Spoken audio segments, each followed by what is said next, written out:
तो ये जो मंथरा है ना, अब पहले तो मंथरा पूरी अयोध्या में एक ही थी, अब तो मंथरा घर घर घर घर गांव गांव गांव गांव है गई हैं, और वो आपस में प्रेम को तोड़ने के लिए जहर घोरने की कोशिश करती हैं। अब समझ लो कि कई जितना राम को प्यार करती थी पहले, उतना प्यार तो भरत को भी नहीं करती थी।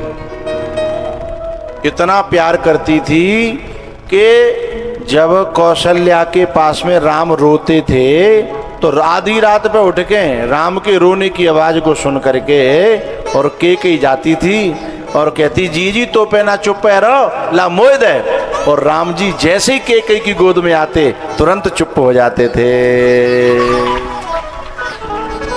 ये बात राम जी ने स्वयं कही है लक्ष्मण से। बोले कब? जब जो है सुमंत जी को विदा कर रहे थे तो लक्ष्मण जी ने कहा था कि भैया आप ये जो अयोध्या को छोड़ के जा रहे हो ये गलत कर रहे हो। अरे दो आदमी की वजह से अयोध्या छोड़ रहे हो आप, एक मंथरा एक केकई, और सब तो हमारी तरफ है ना। और आप कहो तो ये द्वय वोट हतकाएं जो हमारी तरफ नहीं है, मैं आप कहो तो बाण की नोक पे धर के जो द्वय वोट भी अपने पक्ष में डरवा लूं। अगर आपको आदेश है जाए तो आप तैयार तो हो लड़वे के लिए। लेकिन राम जी राम राम है साहब, ये रामत तो जो जिनमें आ जाता है ना वे पूजनीय हो जाते हैं। राम क्या कहते हैं कि भैया हर जगह लड़ा नहीं जाता, हर जगह बाण नहीं उठाया जाता। उस माँ पे कैसे बाण उठाओगे जिस माँ ने हमें आधी रात पे जग करके हमारी रोने को सुन करके और अपनी नींद को त्याग करके मेरे कमरा में आई होए और मोह उठा के अपने कमरा में लाई होए। अब काऊ के संग में आके बाकी बुद्धि ऐसी है गई है तो क्या हम बाप लट चलाएंगे? अरे समय का हेर फेर है, आज हम दूर है जाएं काऊ ना समय आवेगा तो फिर एक है जाएंगे। कभी अपने परिवार में अपनी चाची ताई चाचा ताऊ यदि कोई बुद्धि के काऊ के बहकावे में आ रही है तो मां लट्ट उठावे की जरूरत नहीं है, मां बाण उठावे की और गोली चलावे की जरूरत नहीं है।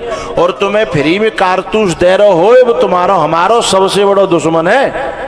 वो फ्री में जो कारतूस दे रहा है वो हमें लग रहा है कि हमारा हितैषी है, वो तो जी चाह रहा है कि जाकर सू पड़ा।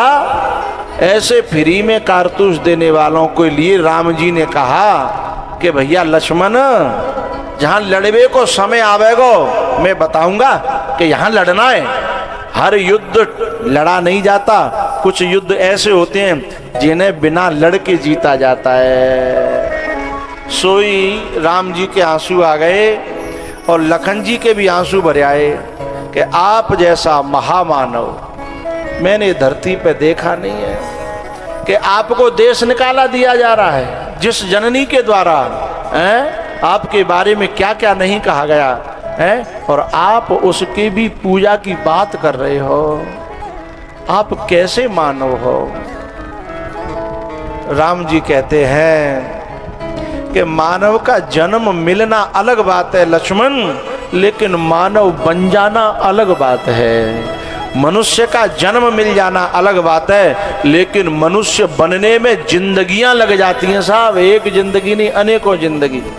तो मेरी प्रार्थना कि कोई मंथरा अगर कान फूंक रही हो अपने घर में, जहर घोर रही हो तो अपने परिवार को बचाना हो तो एक काम करिएगा, थोड़े दिन के लिए दूरी बना लेना लेकिन युद्ध को टाल देना। क्योंकि घर का युद्ध करने के बाद आज तक किसी का भला नहीं हुआ। हमने शुक्रताल में कथा करी, शुक्रताल के पास में ही हतो वो हस्तिनापुर, जहाँ कौरव और पांडवन की जो मकान आता है हस्तिनापुर, वहीं हतो बा के पास शुक्रताल के पास में। तो मैं बस लेके सब अपने जो इतने भक्त हता है कथा में, मैंने कि आज कथा कम करेंगे पर वह जगह तो देखा में, जा जगह के लिए मर गए लोग हैं, वह जगह तो देखा में भाई, चलो सुबह जगह देख वे गए। इतनी बुरी जगह लगी, इतनी बुरी जगह लगी कि माँ 1 मिनट ठहरवे को मन नहीं भाई, सब हमारे संग ये बालक हतकाएं। तो बाद में इतना बुरा लगे कि जाके ले मर गए लोग, बताओ हैं। और जिस लोग मर गए और जिस जगह मही के मही है लोग मर गए। तो ये जो कालिया नाग है और ये जो मंथरा है, इनमें जहर होता है। कालिया नाग भी जहर घोर रहा है मामे जमुना जी में, और मंथरा भी जहर घोर रही है अयोध्या में।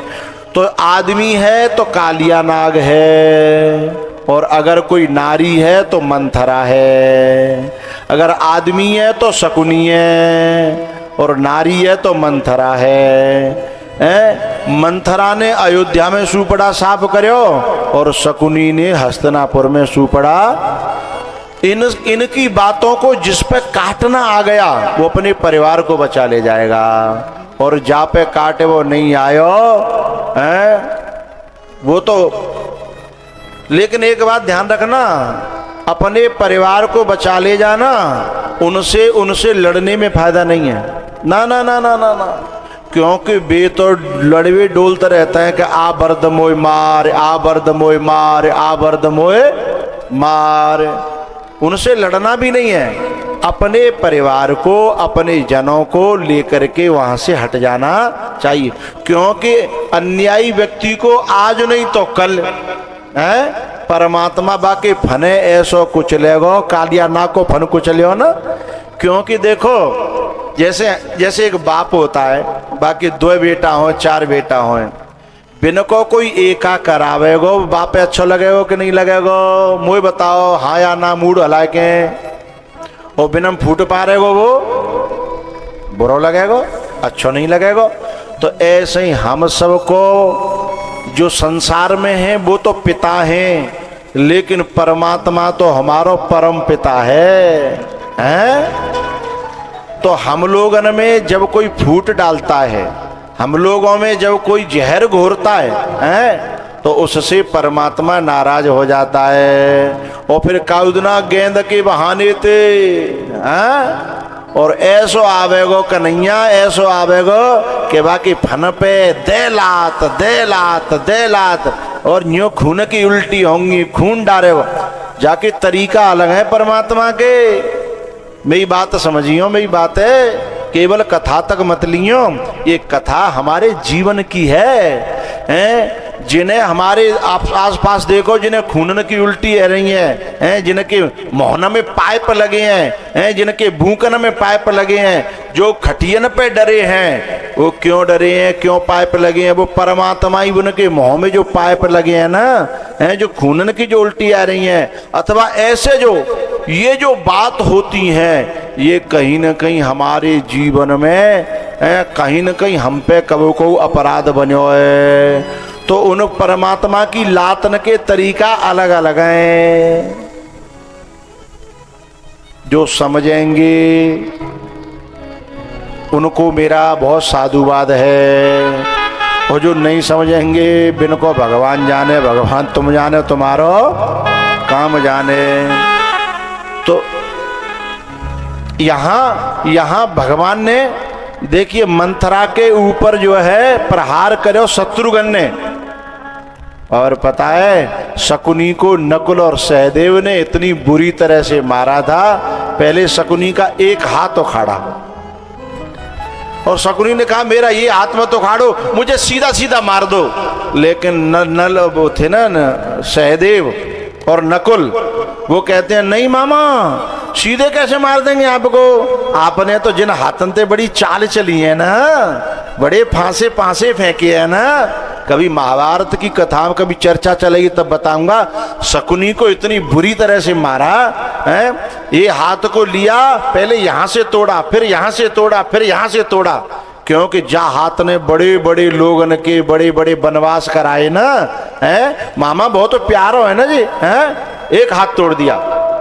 उसके बाद सहदेव ने कहा नकुल से कि अब बताओ मामा जी का क्या करना है। बोले मामा जी को नंगा करने में बड़ा आनंद आता है। द्रौपदी को नंगा करने की कोशिश करवाई थी, बोले नंगा करो इसको, फिर नकुल ने मामा का चीर हरण किया। नया महाभारत देखिएगा सीरियल, नया महाभारत बना दोबारा का, उसमें शकुनी का है फिर चीर हरण नकुल और सहदेव ने वहां पे पांचों पांडव हैं एक जगह घेर लिया है और कन्हैया है। उस समय फिर द्रौपदी को बुलाया गया कि द्रौपदी बता शकुनी का क्या करना चाहिए। द्रौपदी ने कहा कि मुझे पांसे दे दो, मुझे पांसे डालने दो, जब मैं बताऊंगी पांसे फेंकने के बाद किसी को नंगा करना कैसा लगता है इसको भी तो पता चले। जब द्रौपदी ने झूठे को पांसे लिए और पांसे फेंक करके कहा मैं जीत गई, अब इसको जो है चीर हरण होना चाहिए, ऐसा पहले कपड़ा। लेकिन कन्हैया ने कहा ये तो पुरुष है, कपड़ा उतर भी गए तो इसको क्या शर्म आएगी, इसका तो जब तक खाल नहीं उतरेगी तब तक बदला नहीं माना जाएगा।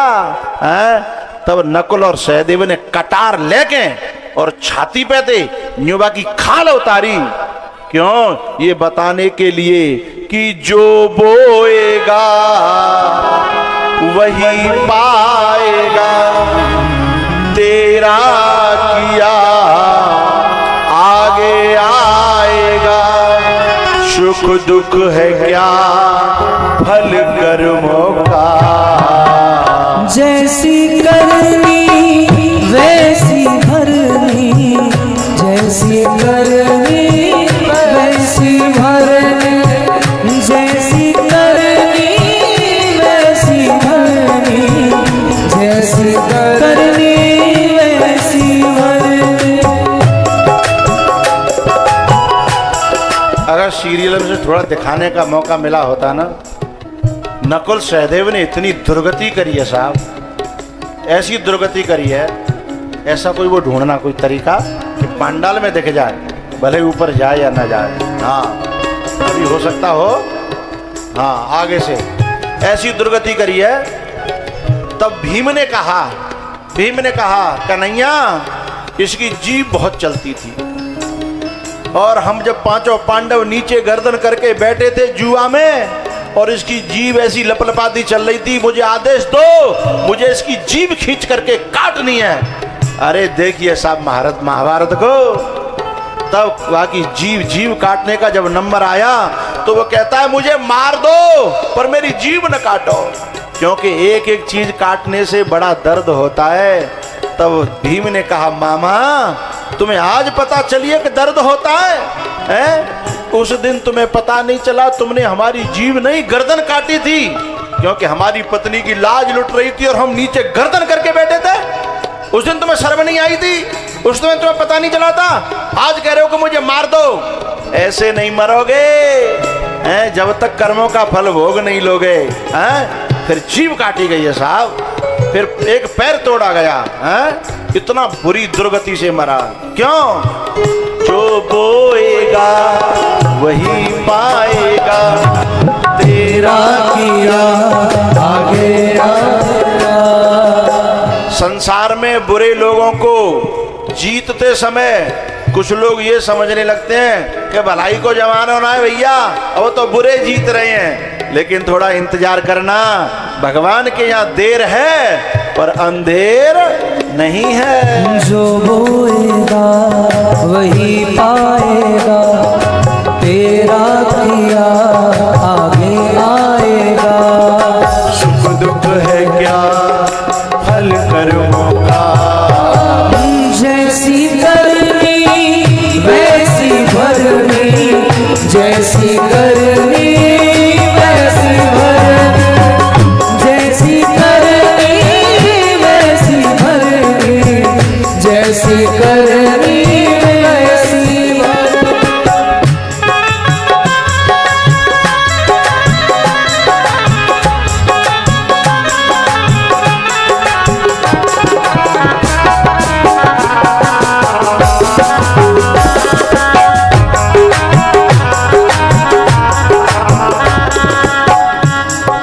जो बोएगा वही पाएगा, तेरा किया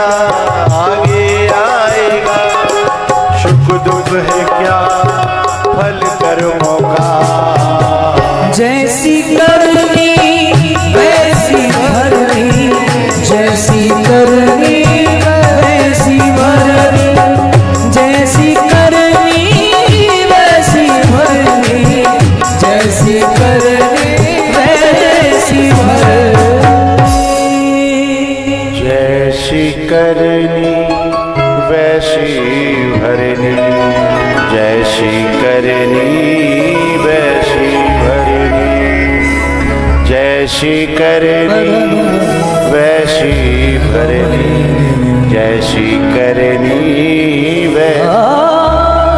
आज जो लोग ये समझते हैं ना, आज नेताजी आए थे ना, मैंने इसलिए कहा ये बात कि आज गौशालाओं के नाम पर बड़े बड़े लोग, एक गौशाला में मुझे जाने का ऐसा मौका मिला, नाम नहीं लेना चाहता, गौशाला के नाम पर सरकार से धन लिया है और गौशाला के चारे को, हमारे यहाँ तो लोआ देवे को धर्म है, अपने रोटी की जो आटो माड़ो जातो का बा लूण में थे पहली रोटी की चंदिया हम अपनी गैया के लिए निकालते हैं। बा में गैया जरूरी नहीं है कि वो हमारी हो, है कोई गैया होए, बाके लिए हम अपनी रोटी में थे लूण में थे हैं और चंदिया निकालते हैं। उनका क्या होगा जो सरकार से गाय के नाम पे ले रहे हैं और बा गाय के हक को भी जो खुद खा जाते हैं, उनको कौन से कहां ठौर मिलेगी कल्पना करना है। भगवान सरकार के यहाँ से जो सामान जिस काम के लिए आता है, बच्चों के लिए आता है स्कूलों में खाने, जो प्राइमरी स्कूल में आता है ना, उसमें जो मास्टर खा जाता है, जो भी प्रिंसिपल खा जाते हैं ना, सोचिएगा तुम्हें मेरी बात बुरी लग सकती है लेकिन कड़वी है, लेकिन पच गई तो ऐसी दवाई है जो जन्म जन्मों को अच्छा बना देगी। किसी भोले भाले बिना बोलने वाले बिना जानने वाले उस शिशु का, उस बच्चे का हक खा जाना है जो सरकार दे रही है। अरे बच्चे को तो हम परमात्मा का रूप मानते हैं, दुश्मन को बच्चा होए और हम रोटी खा रहे होए और हमारी थाली पे आ जाए, बताओ क्या करोगे। दुश्मन को भी बच्चा होए, बउआ बैठा रे कहोगे ले बेटा आ जा मेरे संग खा ले, तुरंत मैं रोटी खवाओगे। और ऐसे मासूम बच्चों का भी स्कूलों में से उसको खा जाना है। हमारी सरकार न जाने कितना क्या क्या देती है, जन कहाँ कहाँ बांटने के लिए है, और उनको फिर खा जाना। ये समझें भले ही कि हम जहाँ बहुत बड़े बन रहे हैं, बहुत बड़े रह रहे हैं, ज्यादा नंबर आवेगा ना कालिया नाग की तरह हैं, ऐसे फन कुचले जाएंगे, ऐसे फन कुचले जाएंगे कि फन फिर उठावे लायक कबू। अरे एक छोटी सी बात बतानी है। एक आदमी था, महात्मा हो गया, बाको नाम जो है गुरुजी ने रामानंद रखे दो, बोले रामानंद। वो महात्मा तो है गो, लेकिन महात्मा है के बाद में बाकी नाती बेटा है तो आश्रम पे दे भाई याद है आमती, तो रात में चुपचाप घर चले जाते, घर नजदीक हो आश्रम के। तो गुरुजी कहते हैं रामानंद का उधर जा आसक्ति में मत पड़े, जे आसक्ति का उदना तो काउ लायक नहीं छोड़ेगी, का उदना पिटवावेगी। बोले का करूं महाराज, मैं बेटा थे तो कोई मतलब ना, वो बहुत कोई मतलब ना, पर जे नाती में वो बहुत प्यार है, मैंने कहा नाती खिलाए हुए जा तू। तो गुरुजी ने बहुत समझाया और नहीं मानो। आखिरकार का भयो हम वो घर छोड़ के आश्रम में छोड़ के घर गयो और मई बाकी मौत है गई। अब मौत है गई तो आसक्ति के कारण बा घर को नाग बनेगो। का बनेगो? नाग, सांप बनेगो। अब घर में ही डोले, अब घर में डोले तो सब थोड़े समझ रहे हैं कि जो बाबा आए गो के पापा जी आए गए हैं, माँ तो फिर नाग आएगो तो लट दिखेगो है। तो एक दिन का घर में डोल तो दिखाई दो, तो बई के छोरा ने आवाज लगाई, ओ भैया चले आइयो, श्याप निकल आओ। ओ सब पूरे गांव के लिए लट ले चले आए। बाद ना तो वो बच गो, बिल्ल में घुस गो, बान के भैया अब ना आए तो मरवा देगो, छोरा मेरो ही मुँह मरवायो। और मुँह तो पहचाने और ना रहो। गुरुजी ने सही कही, आज समझ में जाके नेक नेक, लेकिन समझ में तो आ गई, पर आसक्ति छोड़ी ना जा रही। अब घर में ऐसो घूमत तो दिखाई न परूं, पर मोए नाती को दर्शन होतो रहे, ऐसे करके डोलतो है। एक दिन का भयो जो खेत हतुकाओ वो लगे यो तो घर थे, और बा में बन बिन्नो जो बन बीन तक आए तो वो नाती हतुकाओ छोटो बारो, और वो पेड़ की छाया में बन के नीचे बन पे कपड़ा डाल के और नीचे स्वाय दो, और वो बन बीनन लगे दोनों बा के छोरी छोरा, वो बहू और बेटा, और नाती सोरबा के नीचे। सोई बाबा चले गए दर्शन करे काजे नाती के। अब नाती के दर्शन करे चले गए, इतने में का भयो कि सूरज जो है ना पूर्व से पश्चिम में ऐसे आता है, सो नाती पे धूप आ गई। अब बापे देख ही नहीं गई, बाबा पे सो फनकी छाया कर लई। अब फनकी छाया कर लई, अब बान की जो तो छोरा तो जन कब आवेगो और नाती में धूप में मरेगो, तो कम से कम जब तक नहीं आवे तब तक तो छाया राखूं है, तो तब तक छाया राख रो। अब आई बहू पलटवे का जी वो बनो कपास है, और जैसे माने पलट के दूर तो देखी कि श्यांप सोई चीख परी वो, और चीख परी तो आसपास खेतन में काम कर रहे लोग है। बोले का बात है कि श्यांप ने करे आयो, और साहब ले के लठ चले आई। अब घर माते दूरियो, अब बादना तो बिल नजदीक हो सो घुसे को, अब यहाँ घर दूरियो। सुबह ने देखी कि लठ चारों तरफ से आ रहे हो, खूब भगाई करी है, पर एक सामने ते आएगो सुबह ने वो खा लो बन को पेड़ है। सो भागत भागत हुआ के फन पे दे और दे और दे, पर कैसे करके जान बचा के घर पहुंच गो। अब माने निर्णय करो कि अब जा घर में गुजारो, सोई आश्रम पे चले गो। जब आश्रम पे जब गयो तो न्यो जा रहे बाबूजी रामानंद जी महाराज, रामानंद जी महाराज न्यो। सोई गुरु जी महाराज ने दूर से ही देखे, बोले रामानंद जी आ रहे हैं। अब रामानंद जी की हालत जब खराब देखी सो बोले अरे रामानंद जी आए गए, बोले कछु ना आए ना जबरदस्ती आए हैं। बोले रामानंद जी आए तो सही, पर फने कुछ लवाए के आए, पहले ही आ जाते तो फन तुम्हारो बच जाता।